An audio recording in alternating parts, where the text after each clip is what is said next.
नमस्कार, मैं रवीश कुमार। देश में महंगाई नहीं है, न दिखाई देती है, मगर गुजरात में गरबा महंगा हो रहा है।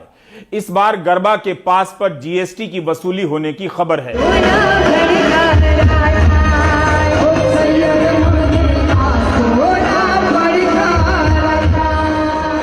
आज के दिव्य भास्कर में खबर छपी है कि गरबा के पास पर 18% की जीएसटी ली जा सकती है।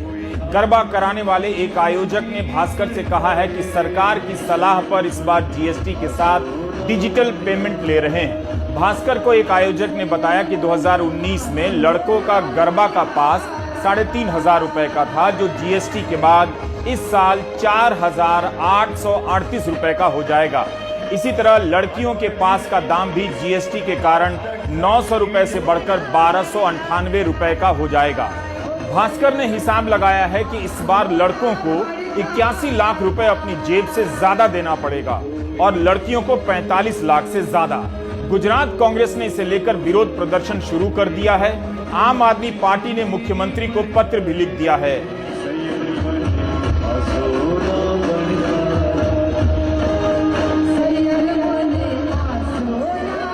यह खबर उन लोगों के लिए जरूरी है जो यह मानने को तैयार ही नहीं कि भारत में महंगाई नहीं है।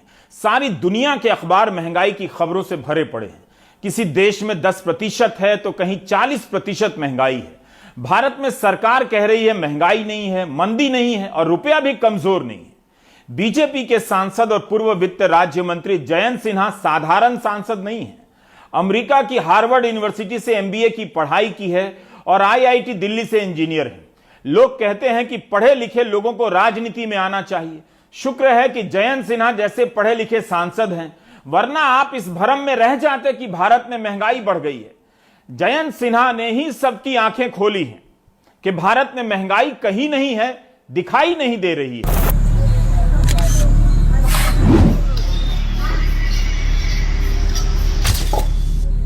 अगर आप मान रहे हैं कि भारत में महंगाई नहीं है तो लगे हाथ इसे भी मान लीजिए जो ललित नारायण मिथिला यूनिवर्सिटी ने किया है।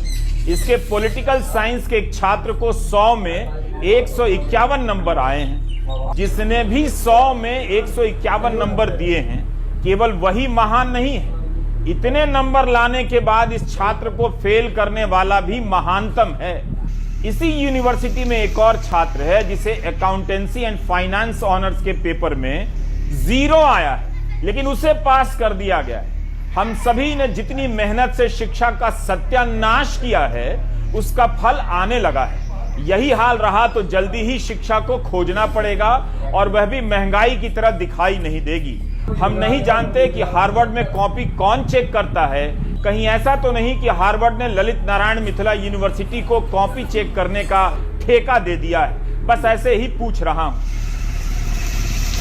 सभापति महोदय जी, बहुत ध्यान से हम लोग बैठकर हम लोग साथीगण यहाँ सत्ता पक्ष की तरफ से हम लोग इन सब बातों सुन रहे थे, लेकिन सब वक्ताओं को सुनकर मैं बड़े दुख से मुझे ये कहना पड़ेगा कि एक जब हम लोग बचपन में स्कूल में संत कबीर का एक दोहा हम लोगों को सिखाया जाता था, वही कबीर का दोहा मुझे भी अभी याद आ रहा है। और वो दोहा क्या है माननीय सदस्यगण? वो दोहा आपको याद होगा, आपने भी जरूर स्कूल में पढ़ा होगा। बुरा जो देखन मैं चला, बुरा जो देखन मैं चला, बुरा न मिलवे कोई, जब दिल खोजा आपना, मुझसे बुरा न कोई, मुझसे बुरा न कोई। महंगाई देखने ये चले थे, महंगाई देखने ये चले थे, इन्हें महंगाई कहीं मिली नहीं। लेकिन अगर अपने अंदर देखेंगे तो वहां आपको दिखने को मिलेगा कि अगर हमें चिंता महंगाई की कहीं भी करनी है तो उनके राज्यों में करनी है। और ये सब मैं थोड़े विस्तृत रूप से मैं समझाने की कोशिश करूंगा। जयंत सिन्हा का कहना है कि महंगाई विपक्ष के राज्यों में है, विपक्ष को अपने राज्यों में ढूंढनी चाहिए। भारत सरकार के सांख्यिकी मंत्रालय ने इसी 25 जुलाई को अपने जवाब में बताया है कि किस राज्य में महंगाई की दर कितनी है। इसके अनुसार किसी की भी सरकार हो, महंगाई की दरों में ज्यादा अंतर नहीं है। बीजेपी राज्यों में हरियाणा में महंगाई की दर 8.08% है, मध्य प्रदेश में 7.7% है, गुजरात में 7.50% है, असम में 7.54% है। कर्नाटक में 6.20% है, यूपी में 6.85% है और उत्तराखंड में 6.82%। गैर बीजेपी राज्यों में तेलंगाना में 10.05%, आंध्र प्रदेश में 8.63%, राजस्थान में 7.79%, झारखंड में 6.86% महंगाई है। विपक्षी राज्यों में तमिलनाडु में 5.8% और दिल्ली में 5.06% महंगाई है। मणिपुर में बीजेपी की सरकार है, वहां 0.60% महंगाई है।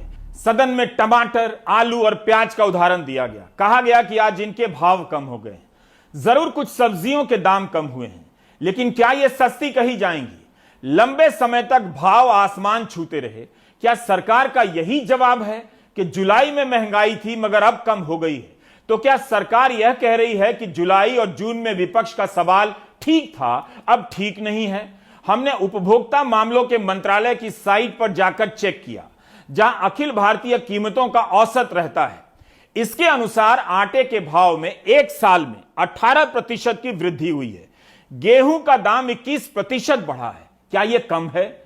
बेशक सब्जियों में से कुछ के दाम कम हो सकते हैं, लेकिन तमाम सब्जियों में आप प्याज उठा लें और कहें कि दाम कम हो गया तो इसका कोई तुक नहीं।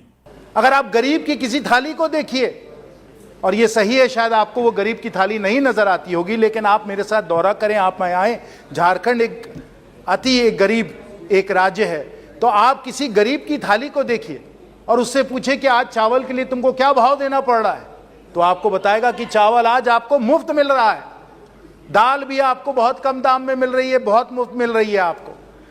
अगर आप देखें कि सब्जी जो पहले 10-15 रुपए की मिला करती थी, आप जाकर हाट में, बाजार में, हाट में लिया करते थे, आज भी वो सब्जी 8 साल के बाद आपको जो 10-15 रुपए की मिल रही थी, ज्यादा 15-20 रुपए की मिलती है सीजन में।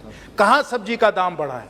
आप अंडा का दाम देख लें, आप आटा का दाम देख लें, दूध का दाम देख लें, हर वस्तु पे जो कंट्रोल इस सरकार का रहा है वो अतुल्य रहा है और अकल्पनीय रहा है। आपके समय ये बिल्कुल नहीं हो पाया। तो आज गरीब की थाली आंकड़ों से नहीं, साथियों, आंकड़ों से नहीं, आज वो गरीब की थाली जो है वो वस्तुओं से भरी है, उसका पेट उनसे ही भरा जा रहा है, वो हम लोग भर रहे हैं। ये वास्तविकता है। आपको पसंद नहीं आई, आप महंगाई ढूंढ रहे हैं, आपको महंगाई मिल ही नहीं रही है क्योंकि महंगाई है ही नहीं। जयंत सिन्हा कह रहे हैं कि आप महंगाई ढूंढ रहे हैं, आपको महंगाई मिल नहीं रही है क्योंकि महंगाई है ही नहीं। महंगाई पर सरकार का अतुल्य और अकल्पनीय कंट्रोल रहा है, ये कहते हैं। उनका कहना है कि अंडा, दूध, आटा, सबका दाम देख लीजिए। दूध का दाम एक साल में अगर महंगा नहीं हुआ है तो आप सभी को जयंत सिन्हा से माफी मांगनी चाहिए। जयंत सिन्हा ने तो यह भी कहा है कि 8 साल से कई चीजों के दाम नहीं बढ़े हैं। हमारे पास 6 साल का डेटा है, उसी से देखते हैं कि 6 साल में कितना बदलाव हुआ है। इसके लिए हमने 2016, 17 और 18 के जवाबों का सहारा लिया जो मोदी सरकार ने लोकसभा में दिए हैं। इस जवाब से हमने 2016 की दरों और 2022 की दरों की तुलना की है, जानने के लिए कि 6 साल में आलू, टमाटर के दाम कितने बढ़े हैं। 2016 में आलू का भाव था 19 रुपए 28 पैसे किलो। 1 अगस्त 2022 को आलू का भाव है 26 रुपए 94 पैसे किलो। 6 साल में 39.72% दाम बढ़े हैं। यह आलू का रेट है, भालू का नहीं, चालू का भी नहीं। इसी तरह टमाटर का दाम देखिए, 2016 में टमाटर का भाव करीब 26 रुपए किलो था। 1 अगस्त 2022 का भाव है 33 रुपए 94 पैसे। 6 साल में 30% दाम बढ़ गए। प्याज इसी महीने सस्ता हुआ है, लेकिन 2016 की तुलना करेंगे तब प्याज करीब 16 रुपए किलो था। इस 1 अगस्त को 25 रुपए 45 पैसे किलो। 6 साल में 51% दाम बढ़ा है। तो इस तरह से 6 साल में टमाटर 30%, आलू करीब 40%, प्याज 51% महंगा हुआ है। आपको याद है ना, 4 दिसंबर 2019 को लोकसभा में किसी अन्य विषय पर चर्चा के दौरान प्याज के दाम की बात आ गई, तब वित्त मंत्री ने कह दिया कि वे तो प्याज ही ज्यादा नहीं खाती हैं। मार्च 2019 में प्याज 15 रुपए किलो था, जो 3 दिसंबर 2019 को 81 रुपए किलो हो गया था। मैं इतना लहसुन प्याज नहीं खाती हूँ जी, सो डोंट वरी। मैं ऐसे परिवार से आती हूं जहां अनियन प्याज का मतलब नहीं रखते हैं। जब जयंत जी को सूट करता है कह देते हैं महंगाई नहीं, जब वित्त मंत्री को सूट करता है कह देती हैं वे तो प्याज ही ज्यादा नहीं खाती हैं। संसद में बहस के दौरान महंगाई का अपना अपना संसार बना दिया गया है। सत्ता पक्ष ने यूपीए के समय की महंगाई को याद दिलाना शुरू कर दिया, अपने समय आज की महंगाई को कम बताने लगे। हमारे सहयोगी हबीब ने पटना में अंकित, रोहित, प्रिंस, प्रवीण जैसे युवाओं से बात की, पूछा कि सरकार कहती है कि महंगाई नहीं है, आप क्या कहते हैं? हम तो पटना में रहते हैं, अकेले लॉज में, हर चीज का दाम बढ़ गया है, तेल हो, गैस हो, यहाँ तक कि आटा चावल सब कुछ का दाम हमको महंगा ही पड़ता था। आज से मात्र ज़्यादा नहीं 3 साल पहले घर से 4,500-5,000 रुपये आता था, तो उसमें बहुत अच्छे से रह लेते थे। लेकिन अभी 7,000-6,000 रुपये भी कम पड़ जाते हैं। सब लोग गाली ही देता है, ऐसा कुछ नहीं है। ऑटो वाला भी, लेकिन किसी के पास बोलना नहीं है, बोल रहा है लोग कि सब तो गाली देता है, क्या बोलेंगे भैया। तो सरकार जो कह रही है कि सस्ता हुआ है, कुछ लोगों को सुविधा, सरकार कहने का साधन छोड़ ही कहाँ रही है। सरकार कहने का साधन छोड़े तब तो लोग कहीं कुछ कहे। जब मन करता है ये लोग इंटरनेट शट डाउन कर देगा, ठीक है, एक्ट ला दिया, उसके बाद से शट डाउन चालू कर रखा है। इधर अग्निपथ स्कीम के बारे में इतना हुआ ही था। दाम तो बहुत बढ़ा हुआ है, हर चीज़ का दाम बढ़ा हुआ है। खाने पीने का तो ऐसा बढ़ा हुआ है कि तेल का दाम बढ़ा हुआ है, पेट्रोल का दाम बढ़ा हुआ है, खाने का तब सब का दाम बढ़ा, किसका दाम बोले घटा, सबका बढ़ा हुआ है। कोई चीज़ सर सस्ता नहीं है। आप ही देख लीजिए, उठाकर गैस का दाम बढ़ गया, खाने वाला तेल का दाम बढ़ गया, सैलरी 10 का 10 है, उसी में हम लोग को गुजारा करना पड़ रहा है कि एक बच्चा को हम लोग ठीक से पढ़ा नहीं सकते हैं। और आगे हम लोग क्या बोले सर, सरकार ये चीज़ नहीं देख रहा। जो सरकारी नौकरी करने वाले उन लोग को 34% DA बढ़ रहा है, ये बढ़ रहा है, वो बढ़ रहा है, लेकिन प्राइवेट जॉब वाला को कुछ नहीं बढ़ रहा है। सरकार भी कह रही है कि सस्ता हो गया, लोग कुछ नहीं हुआ है सर सस्ता। आप भी अच्छी तरह जानते हैं, हम भी जानते हैं, सब कोई जान रहा है कि आदमी का कमाई कम हो रहा, खर्चा ज़्यादा बढ़ रहा है। और इतना खर्चा आदमी क्या करेगा, गरीब आदमी, आम आदमी कुछ नहीं कर पा रहा है। अब बताइए कहाँ खर्चा, सारा चीज़ तो महंगा होते जा रहा है। आदमी सोच अच्छे दिन आएंगे, कहाँ अच्छे दिन आ रहा है। अच्छे दिन करते करते तो आदमी नीचे चल जा रहा है। आम आदमी कह रहा है कमाई कम हो रही है, महंगाई बढ़ रही है। आम लोगों में से भी प्राइवेट सेक्टर में काम करने वाले लोगों की बातों में एक चीज कॉमन है, वे कह रहे हैं कि सैलरी नहीं बढ़ रही है, कम होती जा रही है, दाम ही बढ़ते जा रहे हैं। इसके बाद भी अगर जयंत सिन्हा कह सकते हैं कि महंगाई नहीं है, महंगाई दिखाई नहीं दे रही है, तो उनके इस जवाब को पूरे ब्रह्मांड में गुजा देना चाहिए।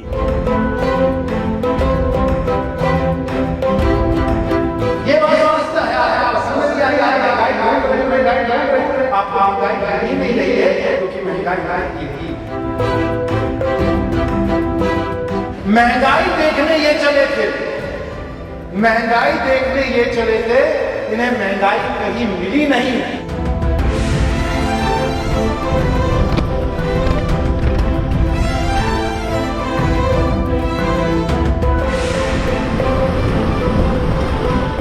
कहीं आपको कटी पतंग का गाना तो याद नहीं आ गया, जब राजेश खन्ना ने पहाड़ों के बीच शर्मिला टैगोर को पुकारा था तो उनकी आवाज चारों तरफ गूंजने लगी थी। कहीं आप खुद को पूरा कागज को नहीं समझते, जिसने जैसा चाहा आप पर लिख दिया।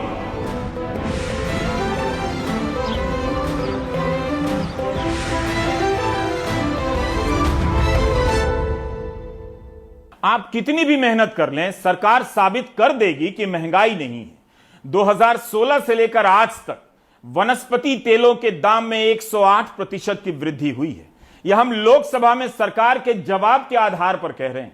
उपभोक्ता मामलों की वेबसाइट पर 1 अगस्त 2022 के दिन जो रेट है उसी से तुलना करने के बाद कह रहे हैं 6 साल में आटा 37% महंगा हुआ है, करीब 25 रुपए किलो से बढ़कर करीब 35 रुपए किलो हो गया है। यह औसत दाम है। दूध करीब 30% महंगा हुआ है। खुली चाय पत्ती का दाम 42% बढ़ा है। पूर्व वित्त राज्य मंत्री जयंत सिन्हा ने कहा कि इन चीजों के दाम में मामूली बढ़ोतरी हुई है। 30, 37, 42% की वृद्धि क्या मामूली है? क्या आप सभी की आमदनी में 6 साल में इतनी वृद्धि हुई है? खुद जयंत सिन्हा के संसदीय क्षेत्र हजारीबाग के लोग महंगाई महंगाई का जाप कर रहे हैं, मगर उनके सांसद को महंगाई दिखाई नहीं देती है। परेशानियां ये है कि हर दिन सामान का दाम लगभग रोजाना बढ़ रहा है। आज कुछ रेट है, कल कुछ रेट है। आज बाजार का खरीदने के लिए तो ये रेट में मिला, कल जाएंगे तो कल उस रेट में मिलेगा, तो कंफर्म नहीं हो पा रहा हम लोग किस रेट में बेचें। टमाटर का भी सेल एकदम नहीं है। मुश्किल से हम लोग दिन भर में 5 या 6 कैरेट बेच पाते हैं। पिछले साल था कि आदमी 10 या 15 कैरेट बेच पाते थे माल, और रेट पिछले बार रेट 40-50 का था, इस बार 25-30 है। जीएसटी से फायदा कहाँ से होगा? हम लोग तो बहुत छोटे दुकानदार हैं, हम लोग तो जीएसटी के अंदर आते भी नहीं है। फिर भी जो सामान में दाम बढ़ के आता है तो उसमें टैक्स लग के आता है, तो जीएसटी का तो थोड़ा सा उसके भी मूल्य वृद्धि का वो भी कारण है जिसमें जीएसटी है। महंगाई तो चरम सीमा पर पड़ा हुआ है। आज साल भर पहले हम लोग दूध वगैरह में देखे कितना बढ़ापा आ गया है, पैकेट दूध में कितना बढ़ापा आ गया है, लूज दूध में बढ़ापा आ गया, चीनी में दुगना बढ़ापा आया है। हर चीज़ में तो दिन से दिन महंगाई बढ़ते ही जा रहा है। फॉर्च्यून एक हफ्ता पहले हम 15 दिन पहले लिए 310 रुपया पैकेट, अभी बीच में हम लेने गए 330 रुपया पैकेट हो गया। 20 रुपया 30 रुपया पर पैकेट में बढ़ेगा 10 किलो में, तो क्विंटल में क्या भागेगा? कहाँ रुकेगा कुछ लगता है? कुछ समझ में नहीं आ रहा है। मिडिल क्लास आदमी हम लोग तो क्रश हो रहे हैं।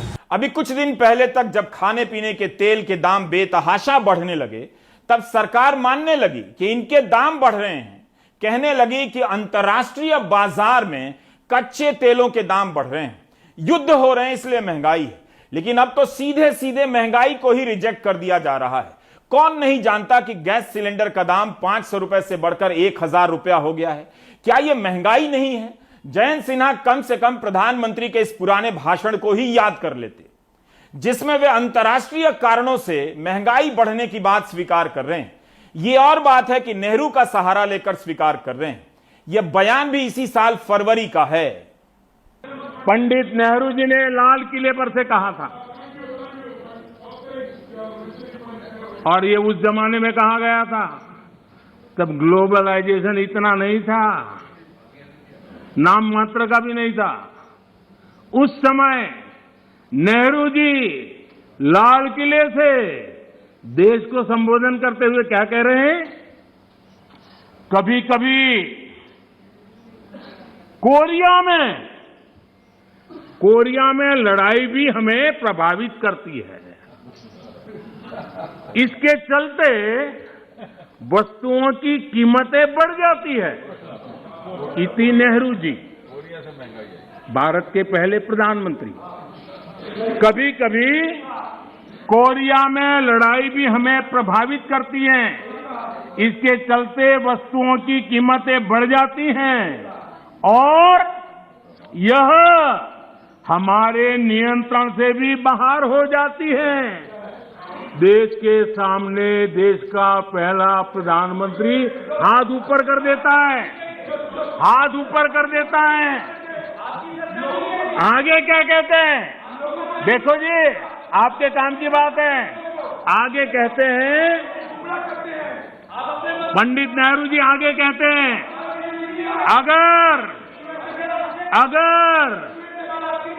अगर अमेरिका में भी कुछ हो जाता है तो इसका असर भी वस्तुओं की कीमत पर पड़ता है। सोचिए तब महंगाई की समस्या कितनी गंभीर थी कि नेहरू जी को लाल किले से देश के सामने हाथ ऊपर करने पड़े थे। तो क्या अब अंतर्राष्ट्रीय कारणों का हवाला नहीं दिया जाएगा? क्या उनका असर बंद हो चुका है? इसी 8 जून को भारतीय रिजर्व बैंक के गवर्नर ने कहा था कि महंगाई बर्दाश्त के बाहर हो चुकी है। अगर मुद्रास्फीति नहीं बढ़ रही थी, रुपया नहीं गिर रहा था, फिर रिजर्व बैंक डॉलर क्यों खरीद रहा है? ब्याज दरें क्यों बढ़ा रहा है? कागज पर ही सही, रिजर्व बैंक के फैसलों को सरकार का नहीं माना जाता, उसका अपना स्वायत्त फैसला होता है। रिजर्व बैंक का काम है कि वह मुद्रास्फीति की दरों को 4 से 6% के बीच रखे, लेकिन महंगाई की दरें 7% तक चली गई, 7.03% हो गई। रिजर्व बैंक के गवर्नर के कई बयान मिल जाएंगे कि अगले 6 महीने तक महंगाई से राहत नहीं मिलने वाली है, और सरकार स्वीकार करने के बजाय महंगाई को ही रिजेक्ट कर देती है। Inflation has steeply increased much beyond the upper tolerance level. A large part of the rise in inflation is primarily attributed to a series of supply shocks which can be linked to the war. In these circumstances, we have started a gradual and orderly withdrawal of extraordinary accommodation instituted during the pandemic, that is the COVID-19 pandemic. क्या दुनिया भर में चल रही मंदी के कारण तमाम एजेंसियों ने भारत के ग्रोथ रेट में कटौती नहीं की? अगर ऐसा है तब तो भारत में नौकरी मिलने और सैलरी बढ़ने के आंकड़ों की भरमार हो जानी चाहिए। भारत की एयरलाइन कंपनियां घाटे में चल रही हैं, अपनी सुरक्षा पर ध्यान नहीं दे पा रही हैं। बीजेपी सांसद राजीव प्रताप रूडी ने इस पर लेख लिखा है अंग्रेजी में। प्रधानमंत्री मोदी का बयान है कि बिजली की कंपनियों पर राज्यों का 2.5 लाख करोड़ रुपए का बकाया है। क्या यह सब किसी सुपर पावर अर्थव्यवस्था की निशानियां हैं? क्या यह संकट के संकेत नहीं? रिजर्व बैंक ने वित्त वर्ष 2023 के लिए भारत के विकास दर के अनुमान को 7.8% से घटाकर 7.2% कर दिया है। वित्त मंत्री कहती हैं कि अंतर्राष्ट्रीय मुद्रा कोष ने सभी देशों की विकास दरों में कटौती की है, उसके बाद भी भारत तेजी से बढ़ती हुई अर्थव्यवस्था बना हुआ है। There is no question of India getting into recession or stagflation. Adir ji, you please be assured there is no question of us getting into either a stagflation or, like the US, they may say technical recession, whatever. Please. Sir, it is not just me, sir. No. A Bloomberg survey, which was done by economists, sir, has said that 0 probability of India slipping into recession. So it's not just me saying. There is 0 probability of India slipping into recession, even though there are several major economies who are in substantial risky position of getting into recession. वित्त मंत्री कहती हैं कि Bloomberg ने ऐसा कोई सर्वे किया है। 6 दिन पहले ब्लूमबर्ग बिजनेस न्यूज एजेंसी ने यह सर्वे किया था, जिसे कई अखबारों ने छापा भी। इस रिपोर्ट में कुछ नहीं है कि सर्वे कैसे हुआ, उसका आधार क्या है, लेकिन उसके आधार पर कह दिया गया कि भारत में मंदी नहीं आएगी, नो चांस। उसी ब्लूमबर्ग में आर्थिक पत्रकार एंडी मुखर्जी ने लिखा है कि ठीक है कि भारत की टेक कंपनियों को अमेरिका से ऑर्डर मिल रहे हैं, लेकिन जब उन देशों में मंदी की आंधी तेज होगी तब ऑर्डर भी कम होंगे और कम पैसे के ऑर्डर मिलेंगे। इससे भारत की टेक्नोलॉजी कंपनियों की कमाई पर असर पड़ेगा, जो अभी ही दिखाई देने लगा है। मगर वित्त मंत्री ने सिरे से ही खारिज कर दिया कि मंदी का चांस 0 है। क्या आप जानते हैं कि अमेजॉन कंपनी ने अमेरिका में 1 लाख लोगों को निकाला है नौकरी से? अमेजॉन ने अपने इतिहास में इतनी बड़ी छटनी कभी नहीं की। तो क्या इसका असर भारत की कंपनियों पर नहीं पड़ेगा? खुद वित्त मंत्री कहती हैं कि चीन में 4000 बैंक दिवालिया होने के कगार पर हैं। भारत का चीन से कारोबार बढ़ता जा रहा है, वहां की तबाही का क्या यहां बिल्कुल ही असर नहीं होगा? In India, the gross non-performing assets, the NPAs, of scheduled commercial banks has hit a 6-year low of 5.9% in FY22. So China, 4,000 odd banks are on the verge of going bankrupt and our NPAs are improving. Bharat की वित्त मंत्री ने कहा कि चीन में 4000 bank दिवालिया होने के कगार पर हैं। किसी देश में 4000 बैंक कंगाल होने वाले हों तो आप समझ सकते हैं कि वहां किस तरह की तबाही आने वाली है, और ऐसा हुआ तो उसका असर केवल चीन तक ही सीमित रहेगा। आप जानते हैं कि भारत का चीन से कारोबार लगातार बढ़ता जा रहा है।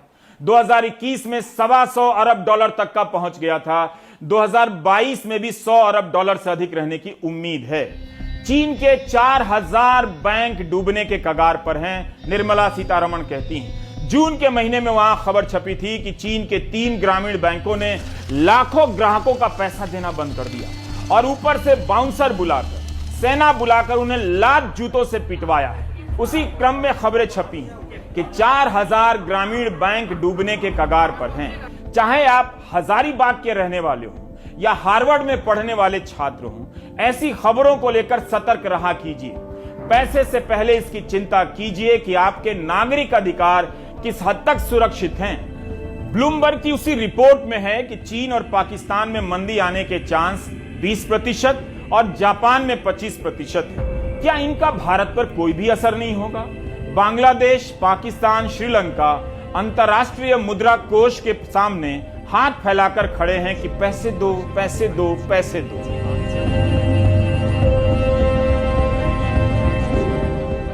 आंकड़ों से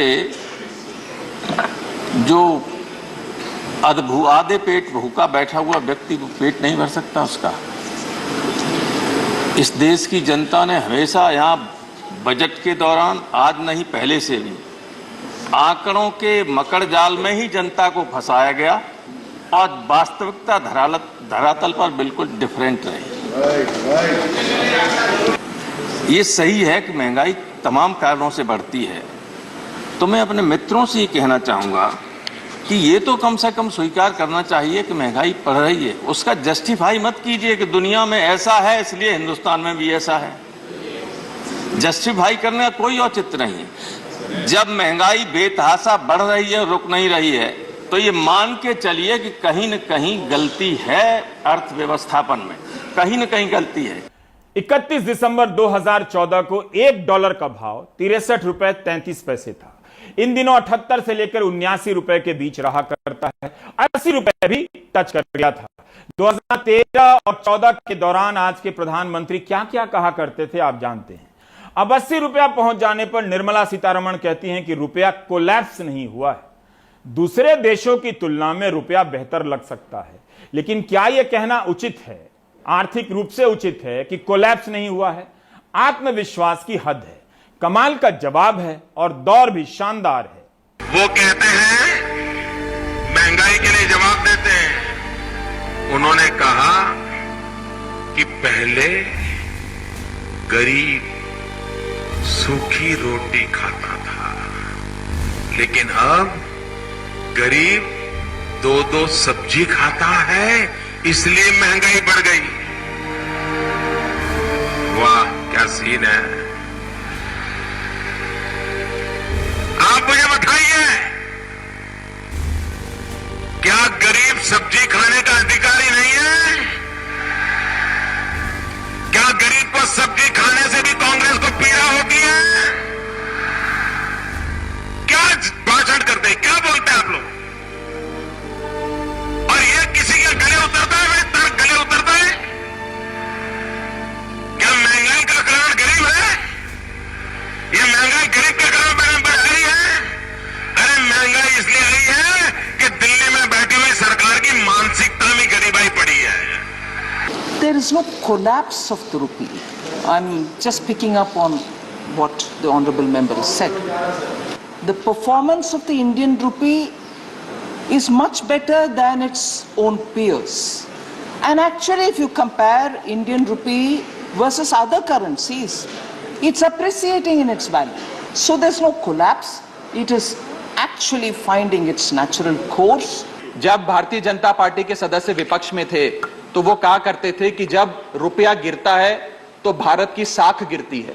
आज रुपया 180 के पार हो गया है सर। पुरानी सरकारों ने रुपये को सीनियर सिटीजन बनाया था, करंट सरकार ने 80 पार करके उसे मार्गदर्शक मंडल में पहुंचा दिया। राष्ट्र के एक मुख्यमंत्री हुआ करते थे आदरणीय नरेंद्र मोदी जी, जो भारत के प्रधानमंत्री।